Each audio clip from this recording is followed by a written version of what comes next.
आओ हिंदी पढ़े में आपका फिर से स्वागत है। आज हम आरोप पुस्तक का पहला पाठ महादेवी वर्मा द्वारा रचित भक्तिन पाठ का सारांश करेंगे, लेकिन उससे पहले थोड़ा सा महादेवी के जीवन के बारे में हम पढ़ते हैं।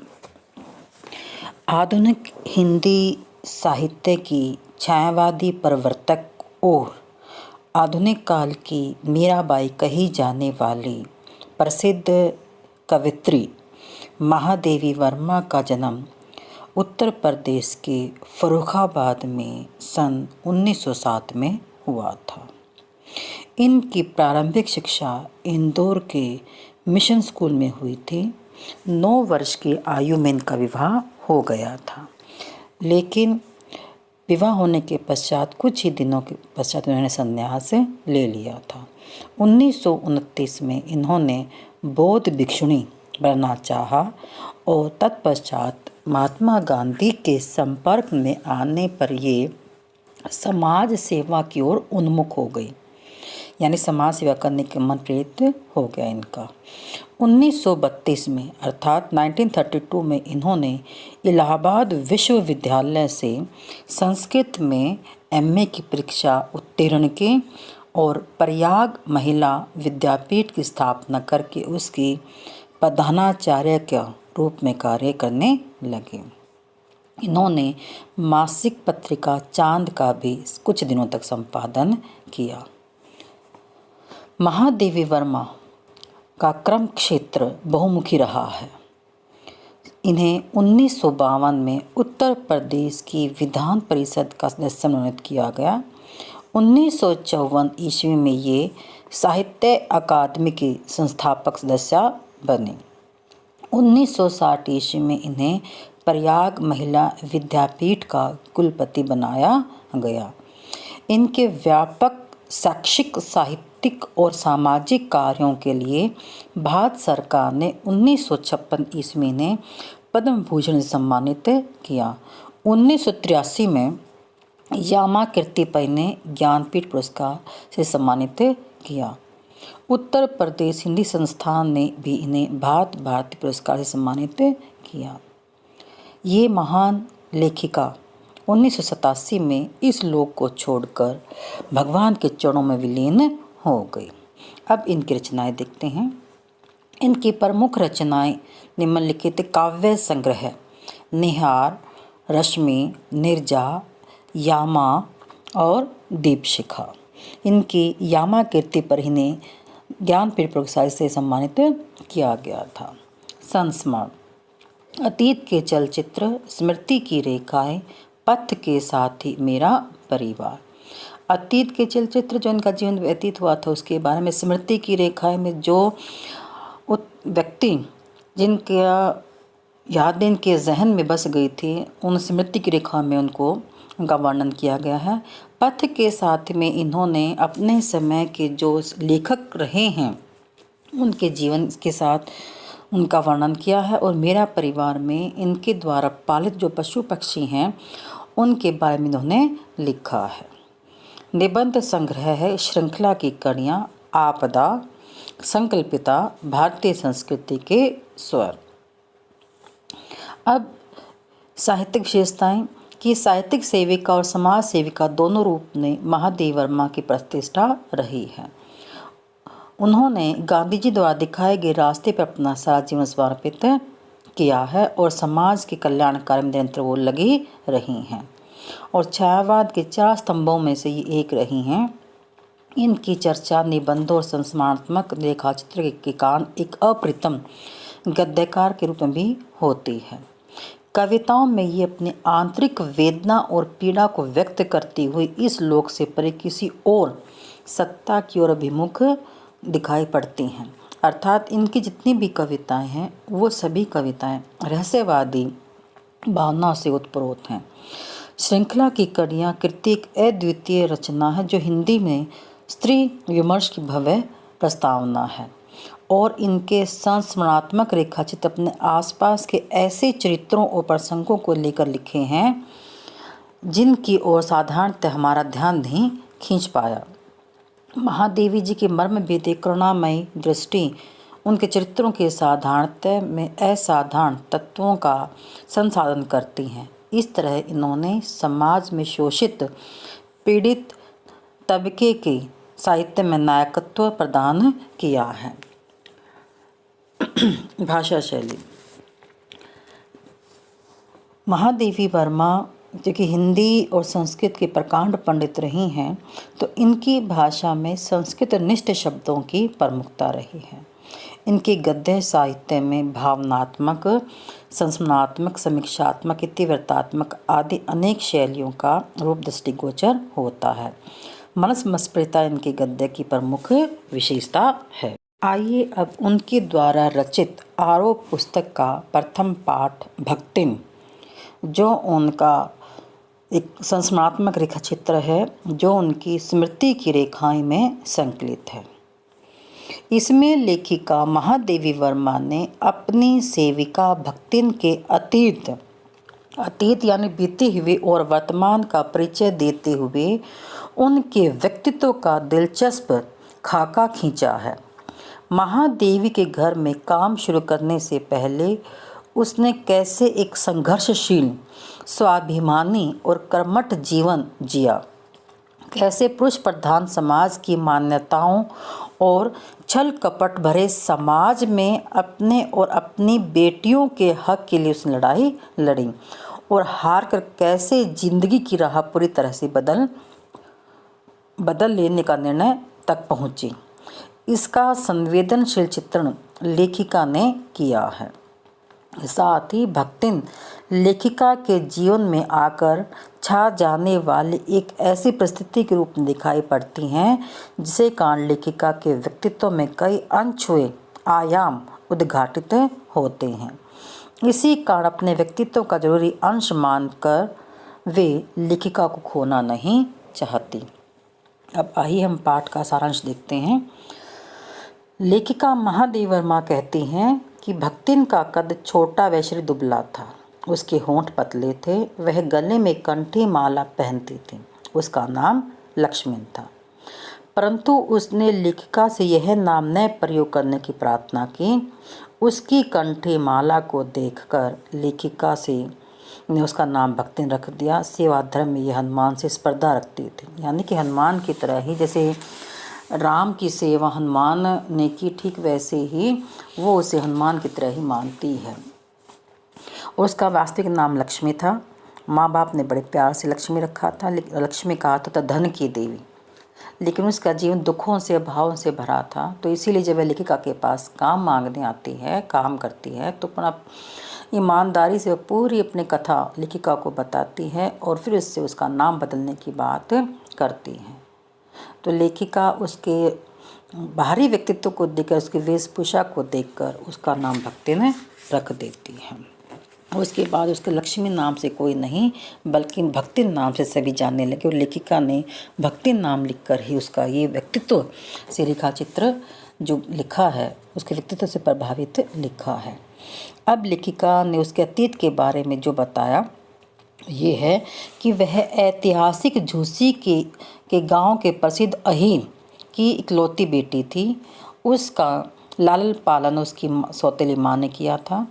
5 वर्ष की उम्र में उसका विवाह हंडिया गांव के एक गोपालक के पुत्र के साथ कर दिया गया था। सौतेली माँ ने पराया धन कहकर और कहीं बेटी का पिता के प्रति और पिता का बेटी के प्रति प्रेम देखकर उसका जल्दी गोना करवा दिया। और भक्तिन की विमाता ने अर्थात उसी सौतेली माँ ने उसके पिता की मृत्यु का समाचार देर से भेजा। सास ने रोतने पीटने के अपशकुन से बचने के लिए उसे पीहर यह कहकर भेज दिया कि वह बहुत दिनों से नहीं गई है। मायके जाने पर विमाता के दुर्व्यवहार तथा पिता की मृत्यु से दुखी होकर वह बिना पानी पी वापस अपने घर आ जाती है।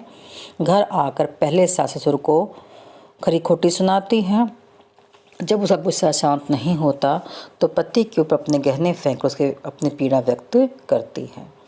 पति भी अपने, क्योंकि उसके ससुर एक प्रसिद्ध नामी ग्रामी पहलवान थे अपने समय के, तो इसीलिए और उसका आदर भी करते थे और अपनी पत्नी की पीड़ा को जानते थे कि पिता की मृत्यु के बाद कैसा दुख होता है, और उसे सच्चाई भी नहीं बताई, तो वो उस पर गुस्सा नहीं करता बल्कि उस पर थोड़ा सा रहम उसके प्रति आता है। तो ये था उसके जीवन का पहला परिच्छेद, यानी कि पहला भाग। अब शादी के बाद क्या क्या दुख उसे हुए कि भक्तिन को जीवन के दूसरे भाग में भी सुख नहीं मिला। उसके लगातार एक के बाद एक 3 बेटियां हुं, तो सास व जेठानियों ने उसकी उपेक्षा करनी शुरू कर दी। कारण यह था कि सास के 3-3 बेटे थे और जेठानी के काले कलूटे पुत्र थे। जेठानियाँ बैठकर खाती तथा घर का सारा काम, चक्की चलाना, कूटना, पीटना, पीसना, खाना बनाना आदि जो भी घर के काम थे सारे भक्ति ने उसकी छोटी छोटी बेटियां करती थीं। खाने के मामले में भी इनके साथ भेदभाव था।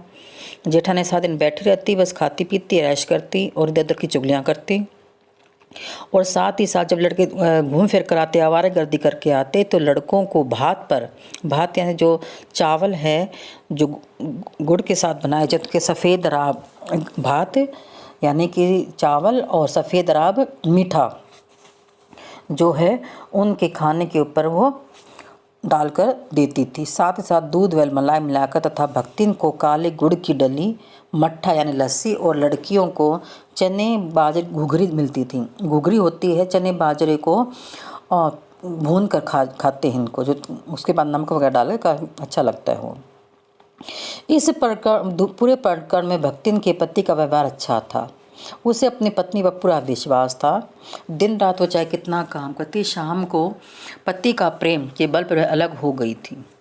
क्योंकि उसे पता था उसका पति उसे प्रेम करता, बेटियों को भी अच्छी तरह से रखता था, और अपने ज्ञान के कारण, क्योंकि सारा काम वही करती थी घर का, तो गाय भैंस, खेत खलिहान, अमराई के पेड़ यानी आम के जो पेड़ थे आदि ठीक ठाक मिल गए थे, और परिश्रम के कारण घर में समृद्धि आ गई थी, सुख शांति आ गई थी, और अच्छा धन इत्यादि कमा लिया था।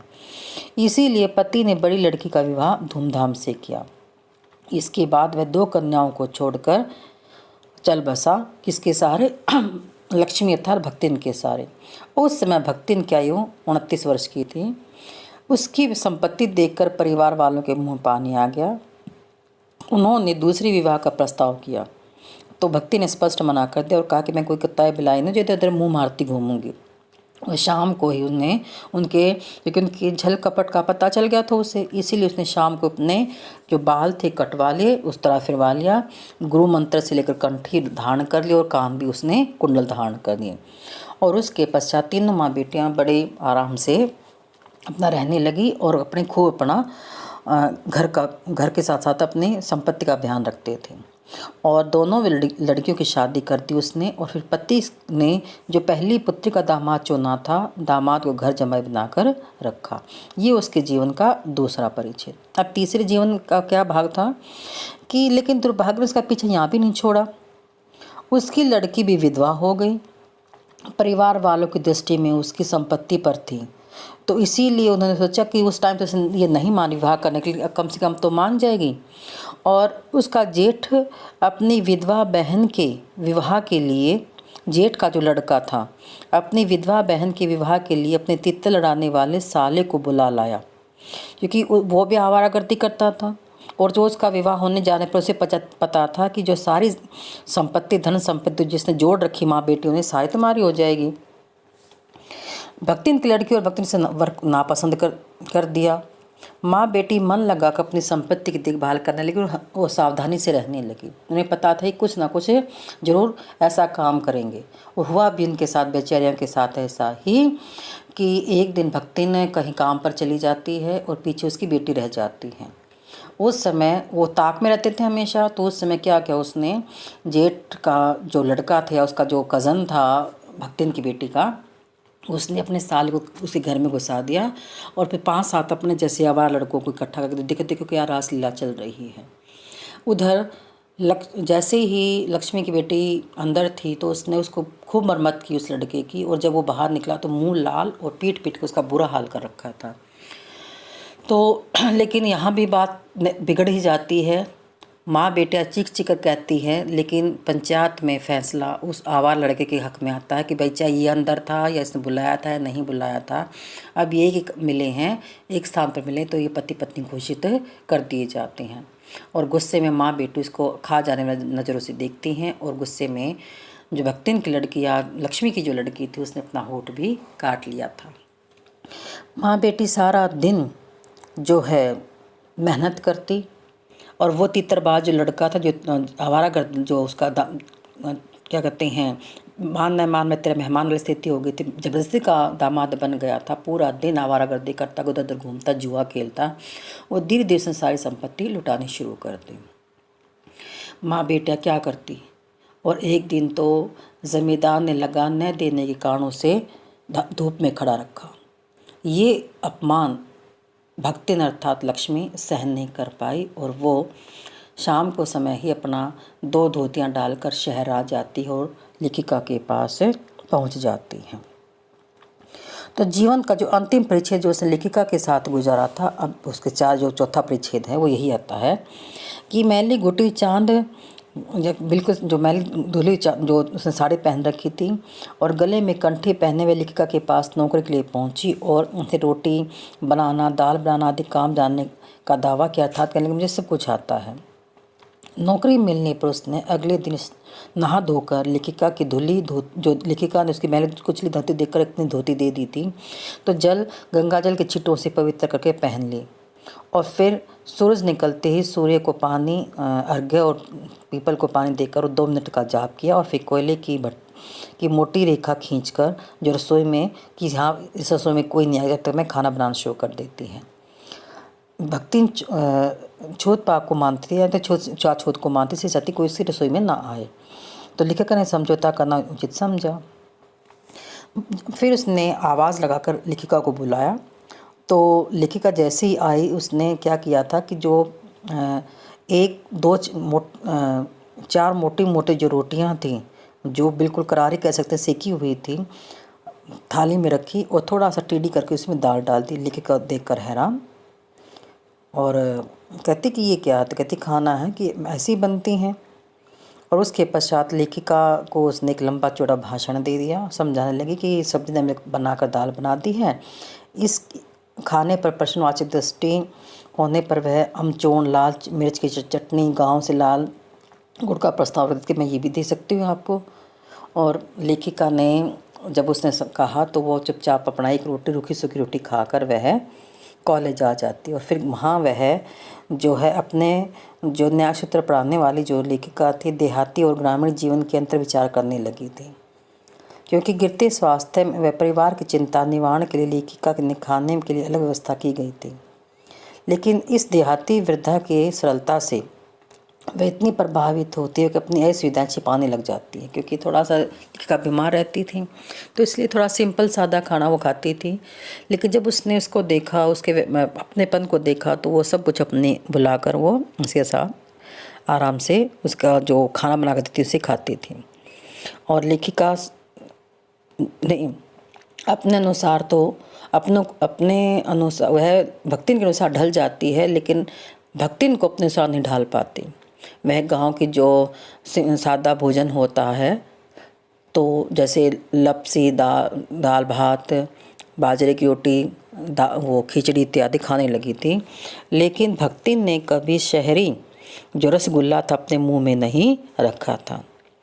उसने लेखिका को अपनी भाषा की अनेक कथाएं सुनाई और याद करवा दी, लेकिन खुद वो आय के स्थान पर कभी जी नहीं करना नहीं सीखा था। वो मतलब अपनी भाषा बोलती थी, और लेखिका को उसने अपने ग्रामीण की जो बोलचाल की भाषा के शब्द सिखा भी दिए थे, और अपने जो अनेक कथाएं थी जो सुनती रहती थी उसको, और लेखिका को कथाएं याद भी हो गई थी।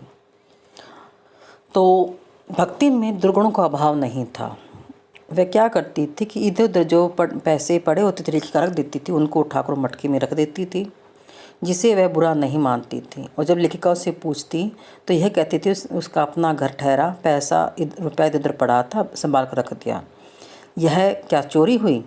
और अपनी मालकिन खुश करने के लिए वह बात को इधर उधर बदल देती थी, और अपनी बातों से को शास्त्र सम्मत मानती कि जो मैं कहती हूँ वो ठीक है सब कुछ।